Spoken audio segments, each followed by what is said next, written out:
Existe uma expressão dentro da cultura iorubá chamada Iwak-Pelé.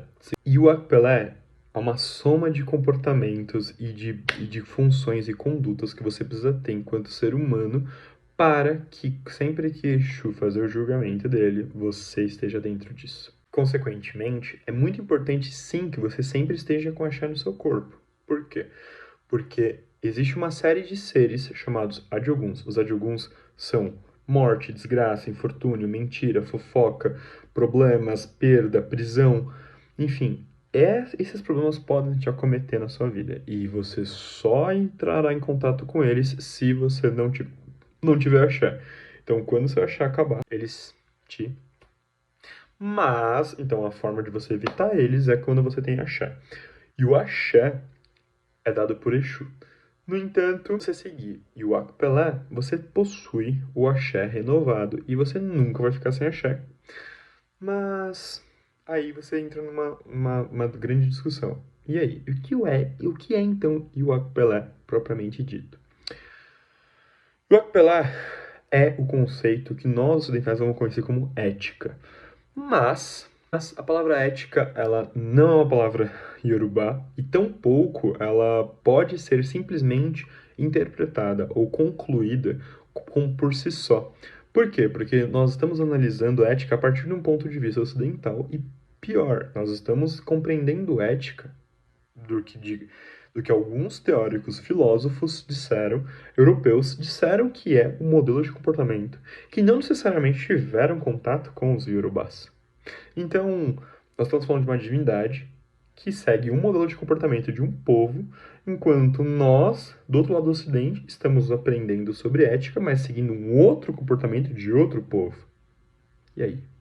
Como é que isso se adequa? A filósofa iorubá chamada Sophie Oluole, ela falará que dentro do universo ocidental, o que mais está próximo da ética iorubá é a ética socrática, que seria mais ou menos o seguinte: uma boa ação, ela é boa por si só, independente se você fez com medo da represária ou se você fez com uma boa conduta por ser verdadeiramente bom.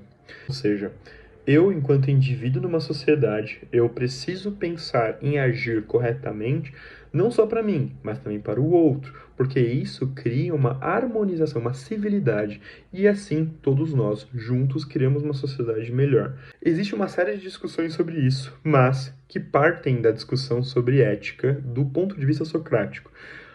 O assunto ética ele foi discutido ao longo dos séculos. Por exemplo, logo depois do conceito de ética chamado ética aristotélica, depois teve outros filósofos que discutem ética no ponto de vista da sociedade atual, vendo e visando que valores de civilidade, valores intrapessoais e macropessoais já são completamente diferentes do que numa sociedade que estava olhando a ética naquele tempo.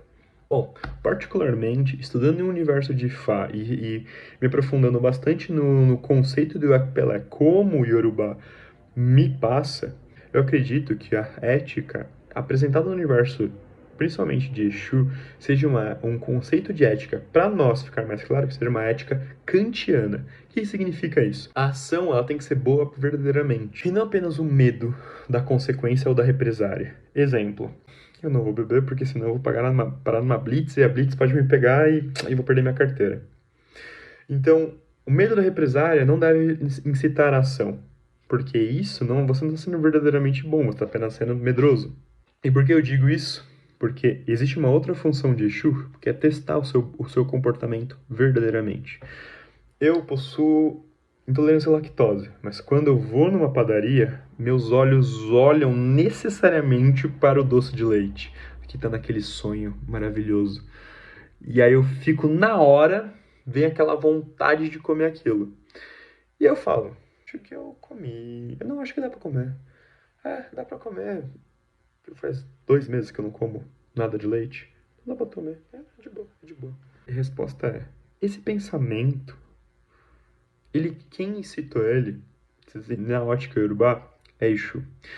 Exu é a figura que, para te dar axé, ou para encher seu copo, ele vai primeiro olhar a sua ação, o princípio da sua ação. Você recebe uma proibição, E aí vem aquela voz na sua consciência falando: ela não vai ficar sabendo.